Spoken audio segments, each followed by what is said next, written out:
Eh bien, je vais inviter nos 4 intervenants d'une table ronde à venir. Et si on les a invités, c'est parce que justement, ils vont nous raconter l'histoire de leur engagement les thématiques de data d'IA. Ce qui a fait qu'il y a une petite lumière qui s'est allumée et qu'ils ont mis en œuvre des projets. J'invite à nous rejoindre sur scène Yannick Chaz, il est cofondateur de Sweep. Stéphane Campion, il est responsable des relations externes data et IA chez France Travail. Alix Roumaniac, président du Prédict, un voisin. Simon Bastide, data scientist et docteur en biomécanique chez ErgoSanté. Bienvenue sur la scène de Cultive ta Data. On peut les applaudir, ça leur fera plaisir.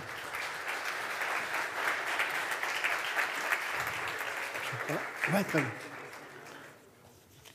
Je le disais à l'instant, l'enjeu de votre mobilisation, et merci d'avoir répondu à l'invitation de Gaël pour le faire, c'est que vous racontiez vos histoires, votre vécu, ce qu'il y a eu dans votre vie d'entrepreneur dans ces différentes thématiques-là. 4 univers radicalement différents, c'est un vrai choix également. C'est fait en fait pour que vous-même vous disiez, tiens, dans leur univers il s'est passé ça, dans mon univers, qu'est-ce qui peut se passer?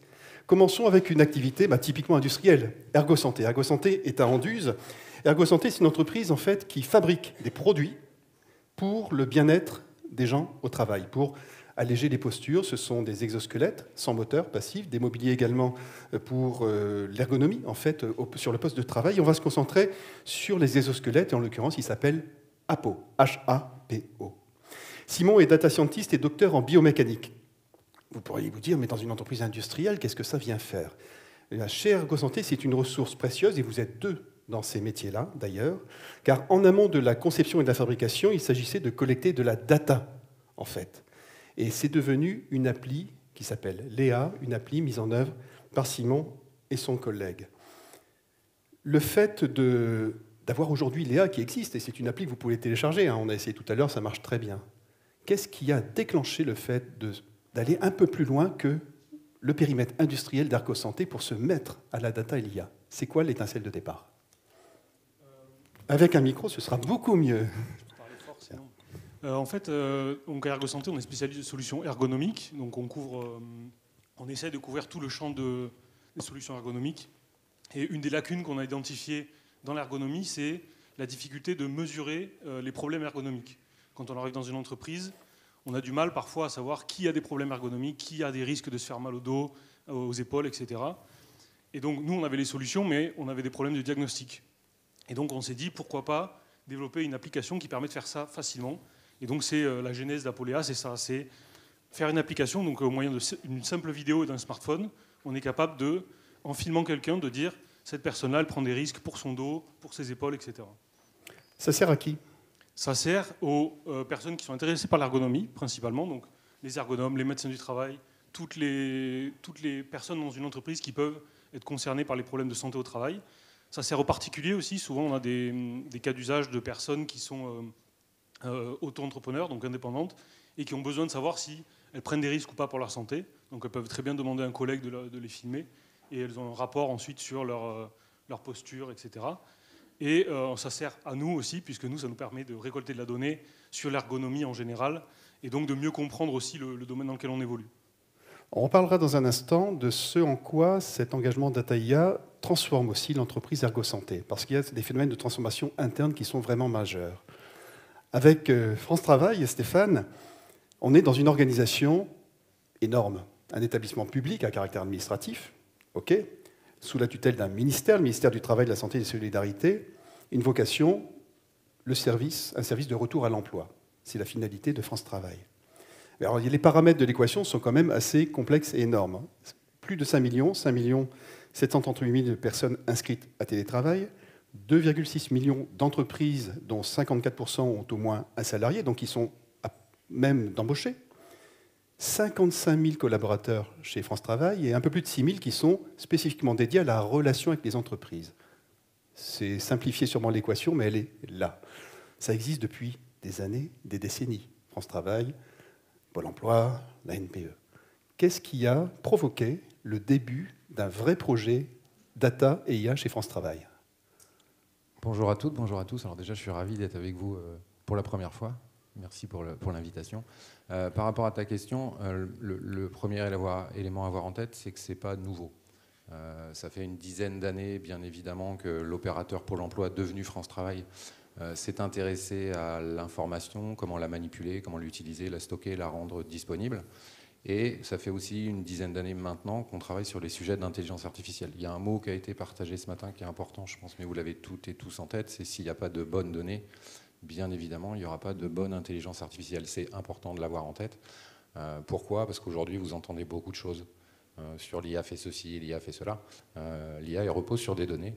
S'il n'y a pas de données, l'IA ne fera pas de magie. Pour répondre à ta question, c'est plus largement, et le mot aussi a été évoqué ce matin, on est dans une transformation. Transformation à plusieurs étapes, avec différents niveaux d'échelle. La vraie transformation, c'est comment est-ce qu'aujourd'hui, on utilise au mieux ce volume d'informations pour permettre déjà de libérer du temps à l'ensemble de nos collaboratrices et collaborateurs chez France Travail. Et ce temps-là, c'est pour le réinvestir sur l'humain.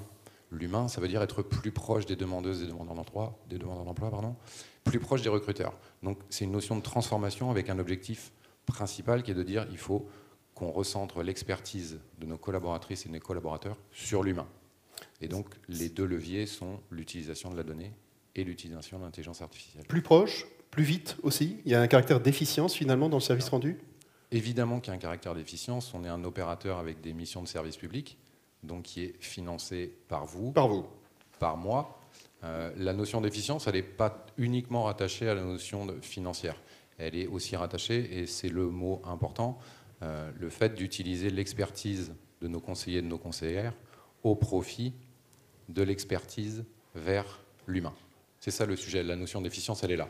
Derrière, la notion d'efficience, c'est bien évidemment, et on en parlera beaucoup, je pense, aujourd'hui, c'est ça me fait gagner du temps. Ça peut me faire gagner du temps, ça me libère du temps de tâches administratives, chronophages. Il y en a plusieurs dans vos entreprises, qu'elles soient petites ou plus grosses. Vous avez des tâches, on a des tâches communes qui nous prennent du temps, qui vous prennent du temps, qui prennent du temps à vos collaboratrices et vos collaborateurs, et pendant ce temps-là, ils ne font pas autre chose. Et s'ils ne font pas autre chose, ça veut dire qu'on ne mobilise pas leur expertise, leurs compétences sur ce qu'ils devraient faire. Donc l'un des vrais sujets d'efficience, c'est comment je libère du temps pour me consacrer à ce qui est le plus important pour vous, ce qui est le plus important pour nous, et tout ceci au profit de vos clients ou de vos usagers. Et une vraie transformation interne, managériale, on y reviendra dans un instant également.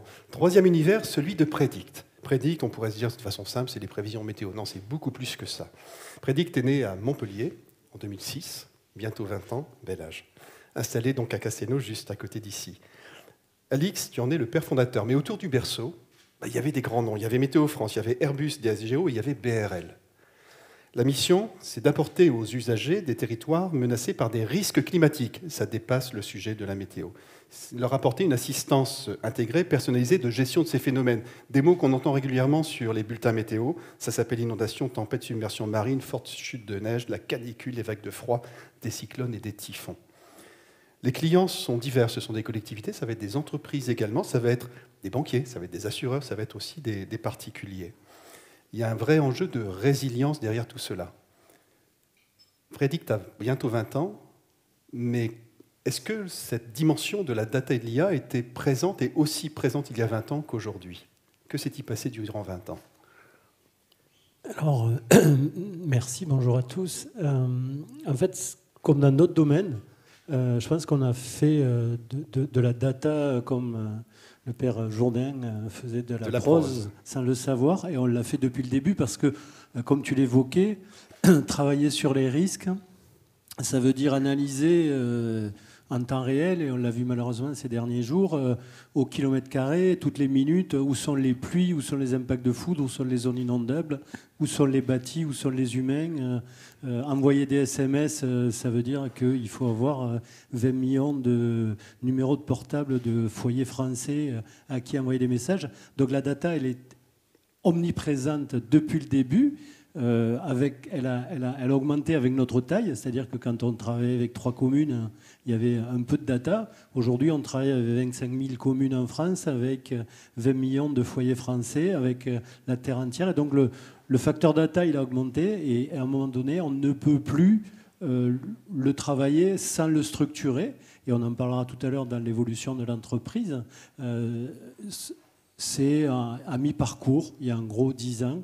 On a dit là maintenant, c'est fini, il faut structurer, il faut organiser, il faut commencer à mettre des process d'IA.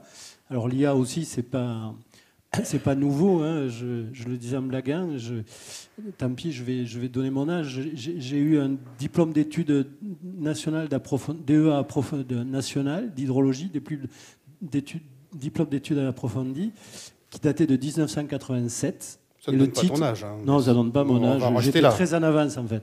Et en fait, ça s'appelait « Utilisation de l'intelligence artificielle à la conception des systèmes hydrauliques ».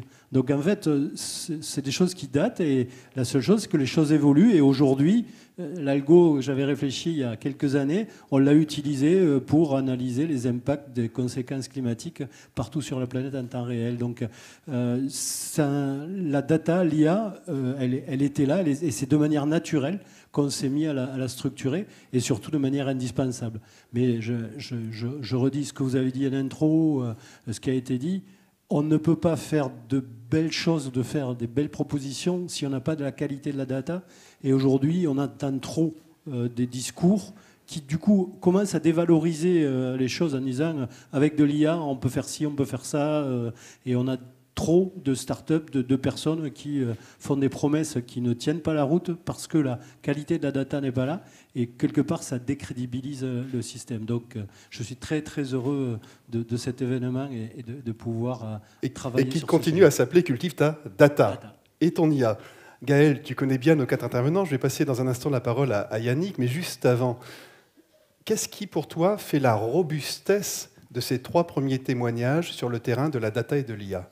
En tout cas, je suis assez content que ce qu'on a dit juste avant, ce n'était pas des conneries. Ça me rassure. On se rejoint sur la qualité des données. Et ça, c'est ce que j'ai entendu quelque part dans les messages. Sur le pensée-usage, en fait, il y a un impact dans tout ce qui est fait. D'un côté, c'est de l'humain. De l'autre côté, c'est aussi de l'humain indirectement, mais il y a un impact changement climatique. Et puis de l'autre côté, on parle de posture de travail. Donc ça me rassure aussi sur le côté vertueux, parce qu'on entend beaucoup parler de data IA, c'est la version Robocop, ça va faire du mal, etc. Là, on sent qu'il y a des usages, en fait, c'est plus dans ce sens-là qu'il faut penser. Il y a des usages qui peuvent servir la collectivité, et c'est ce qui, quelque part, moi, me résonne dans ce que j'ai pu entendre dans ces 3 témoignages. Merci Gaël. 4e témoignage, un petit peu différent en termes d'angle. C'est celui de Sweep avec Yannick Chasse, qui est l'un des cofondateurs. Alors, les Montpelliérains connaissent vraisemblablement Sweep. Peut-être que ceux qui viennent de Roanne et d'ailleurs le connaissent moins. Mais en tout cas, il y a des acteurs qui connaissent très très bien Sweep. Ils s'appellent par exemple L'Oréal, ils s'appellent QVC, ils s'appellent Lacoste. Et s'ils la connaissent, cette entreprise qui est basée à Montpellier au Royaume-Uni, c'est parce qu'elles l'ont toutes choisie comme leur plateforme de gestion des données de durabilité.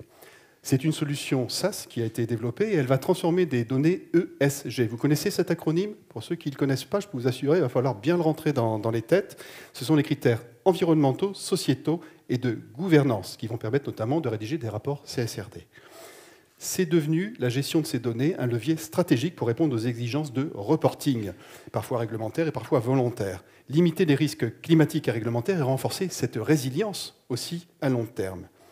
Sweep est connu par des acteurs comme Verdantix, IDC, MarketScape et le MEDEF.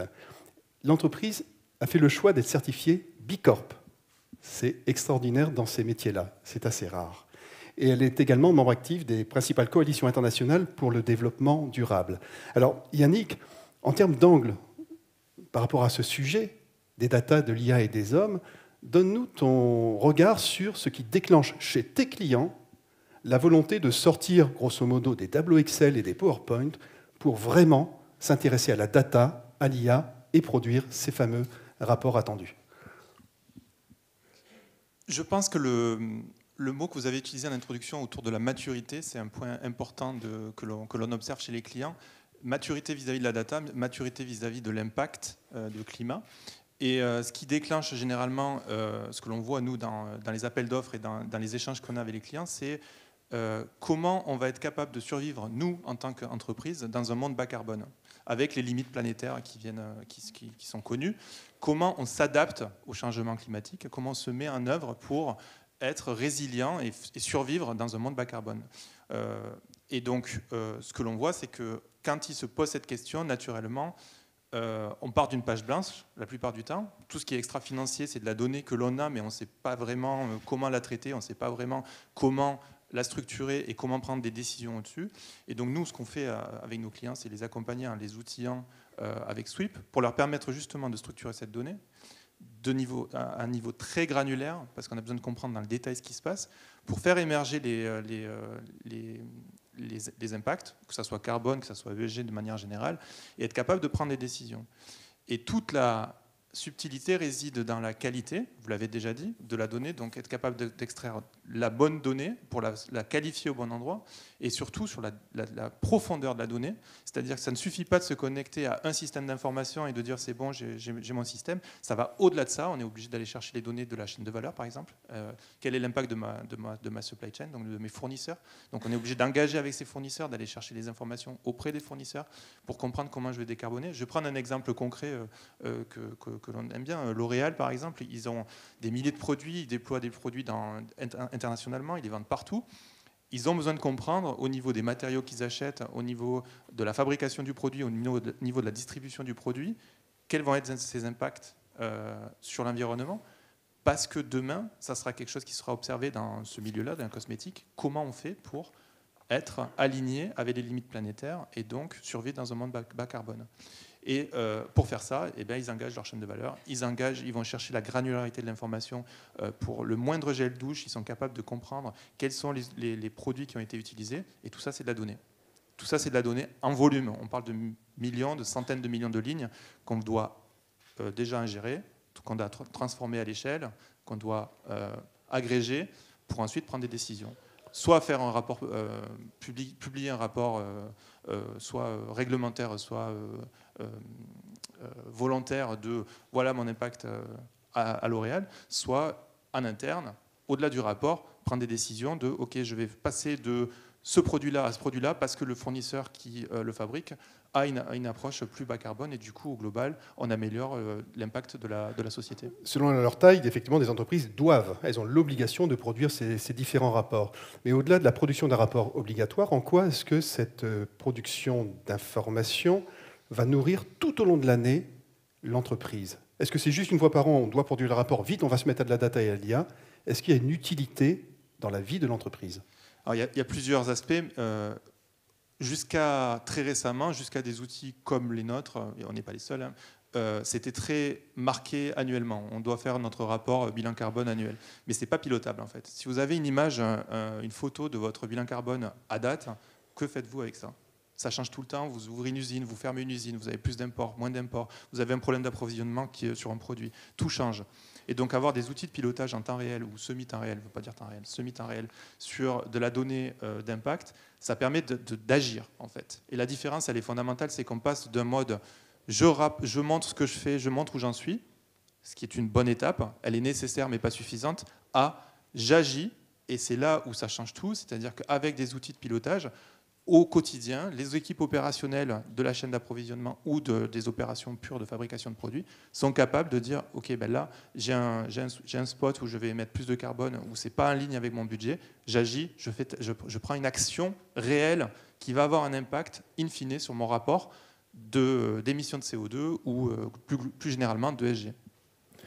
Cette vie de tous les jours, on la retrouve également, je vais te repasser la parole, Alice, chez Predict, à tel point d'ailleurs que tu vas rester avec nous une partie de la journée, mais pas toute la journée, tellement les événements météo récents nécessitent en fait du travail supplémentaire pour Predict.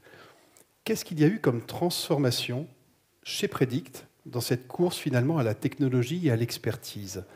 Quelles sont les ressources, les compétences qui ont bougé, qui ont changé, qui se sont améliorées chez Predict pour toujours mieux servir vos clients? Alors, il y a plusieurs échelles. Je l'évoquais, on a Predict, c'est une petite structure, on n'est pas plus de 40 aujourd'hui, travaillant pourtant à l'échelle internationale. Oui, non, c'est énorme dans cette activité. Mais donc, du coup, on s'est structuré, on a une méthode qui est organisée sur un management par processus. Et en fait, je le disais, il y a 7 ans, j'y tiens, il faut créer un pôle data et système, parce qu'il y a besoin de structurer la façon de l'archiver, la façon de les traiter. Ça a été le premier élément. Au départ, on a travaillé, on l'a dit, tu l'as dit, création 2006, échelle très régionale. Hein, on travaillait avec 3-4 communes en région, qui sont devenues 10, qui sont venues 100. Ça s'est étendu. On travaille à l'échelle nationale avec le partenariat avec les assureurs. Les assureurs nous ont dit petit à petit envoyer des SMS à nos assurés pour qu'ils anticipent les actions. Et puis en 2022, le secrétaire général des Nations Unies a dit dans le monde, il y a moins d'un pays sur deux qui ont des systèmes d'alerte précoce comme ça.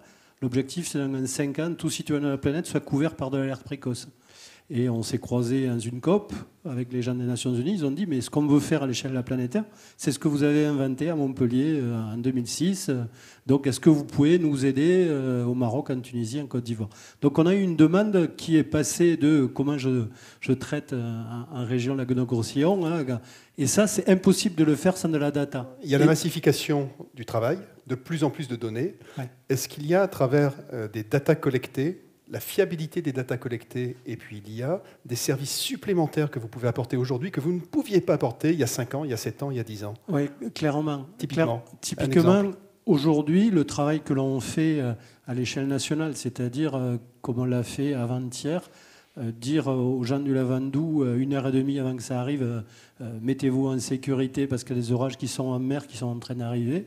Aujourd'hui, avec des données satellites sur le globe, en temps réel, on met à disposition une estimation des pluies tous les 5 km sur l'ensemble du globe.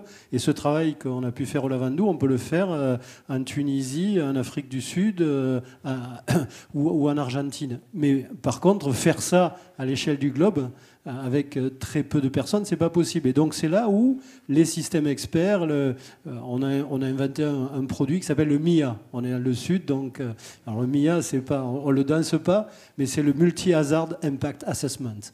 Et ça, c'est un système expert qui tourne et qui, en temps réel, donne justement une estimation de risque partout dans la planète en temps réel. Pour faire ça, c'était impossible à imaginer il y a 5 ans. C'est impossible à imaginer grâce à toutes ces datas. C'était impossible au système. Et ce travail-là qui est fait par le système, ça n'a pas supprimé le travail des gens qui sont en vigie et qui expertisent. Par contre, comme ils n'ont pas à analyser ces données avec leur cerveau pour savoir ce qui va se passer, etc., le système leur dit attention, hop, là il y a un truc qui se passe là. Et en fait, on fait monter la valeur ajoutée de l'expertise des équipes et donc on améliore aussi la qualité. Donc on peut faire plus de choses sur des zones plus importantes et avec un niveau d'expertise qui est supérieur. Et ça, c'est grâce à la qualité de la data. Et tout ça se passe à 1 km d'ici, à Castelnau-le-Lez, une équipe de 20 personnes. On peut visiter? Oui, bien sûr. Voilà, c'est absolument incroyable. Non, je ne l'ai jamais fait, mais sincèrement, je suis vraiment preneur de visite. Avec plaisir. Merci beaucoup, Alix.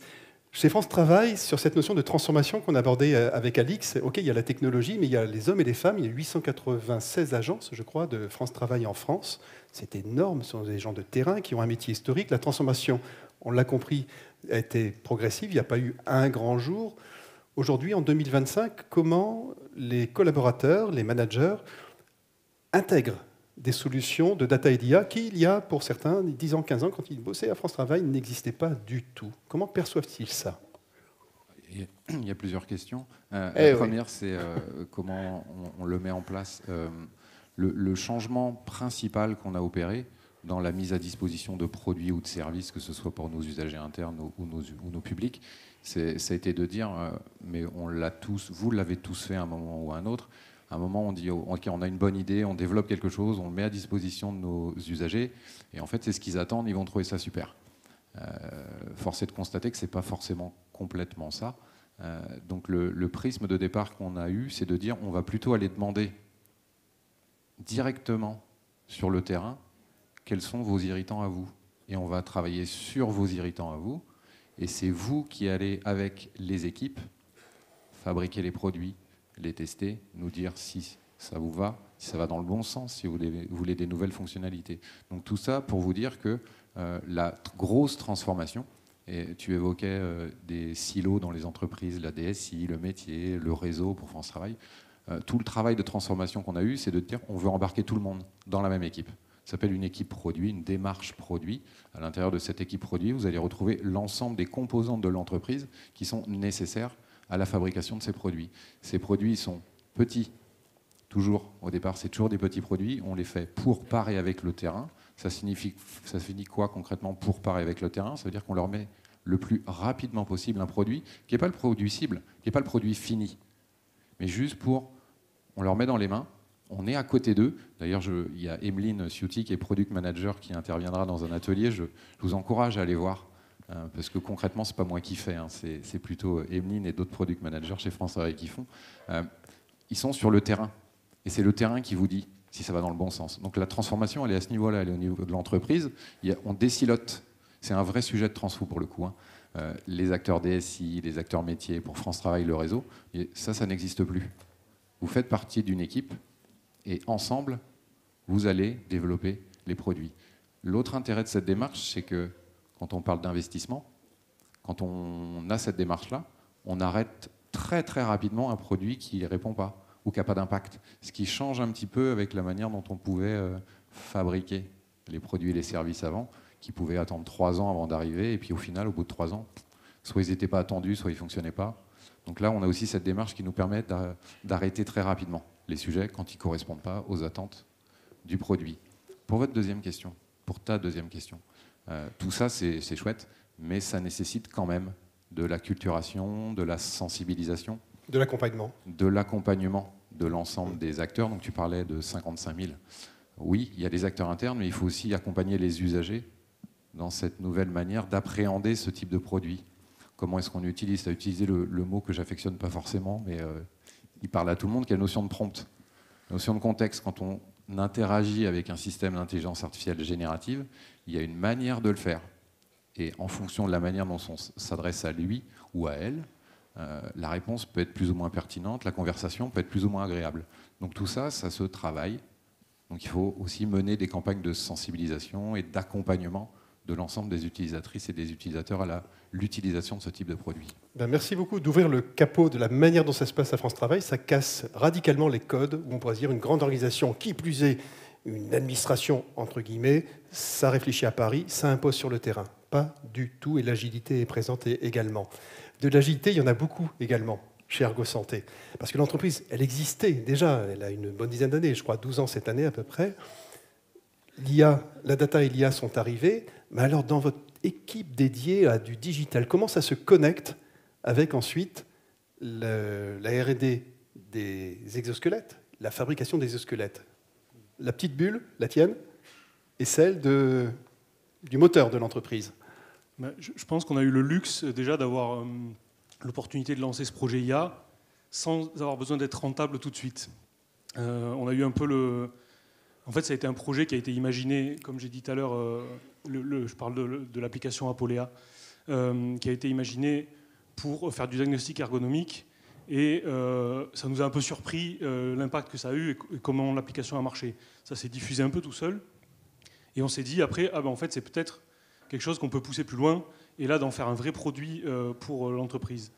Et donc, si je reviens à la question de comment ça s'est diffusé dans l'entreprise, donc moi, j'ai été embauché dans cette entreprise pour cette raison, pour essayer de développer cette application autour de l'IA. Et on essaye d'utiliser notre outil, donc le rendre disponible pour les professionnels de la santé, mais aussi l'utiliser en interne pour former nos conseillers qui vont, eux, proposer de l'installation de matériel ergonomique, utiliser notre outil pour les aider à faire un diagnostic sur le terrain. Et donc, en fait, on s'en sert et comme un produit pour nous faire connaître et générer des leads, et aussi comme un produit pour former nos équipes et utiliser en interne et faire de la mesure en interne. Quelle était la posture, la vision du dirigeant Samuel Corgne par rapport à cette thématique de la data et de l'IA? Je pense qu'il a toujours été intéressé par ces questions, mais il faut que ça réponde à un problème concret.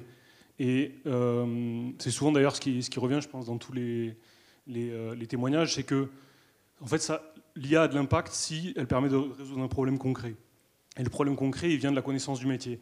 Si on connaît bien le métier, on peut résoudre le problème. Nous, à Ergo Santé, on est experts en ergonomie, et donc on a pu identifier un problème concret. Et là, on s'est dit, OK, il y a un problème, comment le résoudre? Et l'IA était une solution qu'on a envisagée, on a essayé, et ça a marché. Parfois, ce n'est pas la solution, c'est pas l'unique solution. On a compris tout à l'heure, parce que tu disais, le service rendu par l'IA à des utilisateurs, ceux qui vont télécharger l'appli l'IA, etc. Très bien.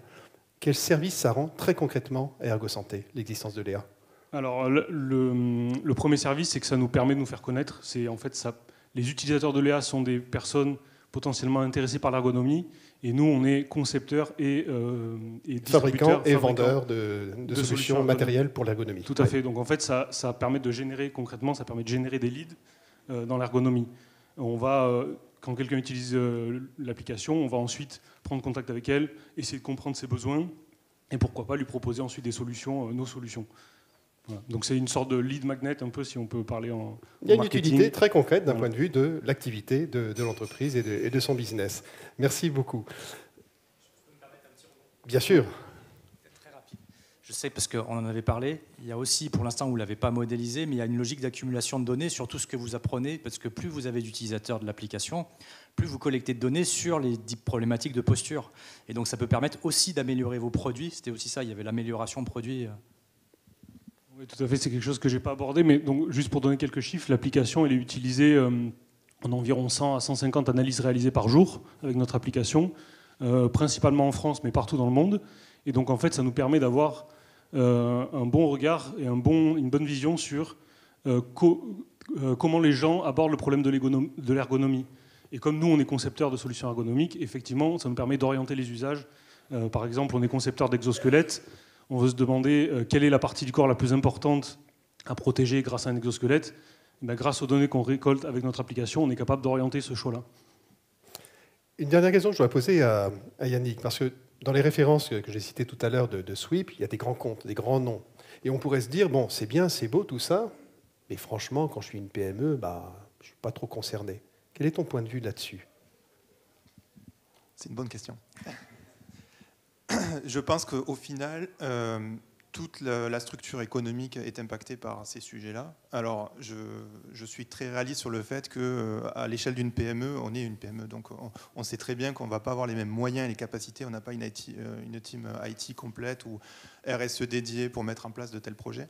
En revanche, le sens de l'histoire, c'est qu'on doit opérer cette transition vers un monde bas carbone, quoi qu'il arrive, et que la pression sur les PME va augmenter petit à petit. Aujourd'hui, c'est encore les grands comptes. La CSRD, par exemple, a été améliorée, a été changée pour attaquer une tranche qui est beaucoup plus grand compte. En revanche, la plupart des PME ont aussi dans leurs clients des grands comptes, donc ils sont fournisseurs de ces grands comptes, et les fournisseurs vont avoir de la pression vis-à-vis de ces besoins-là. Et donc, si vous avez la donnée, que vous êtes capable de la fournir, ça sera quand même plus facile. Et de toute manière, à terme, ça va percoler jusque dans les PME, TPE, de la même manière que c'est aujourd'hui actif auprès des grands comptes.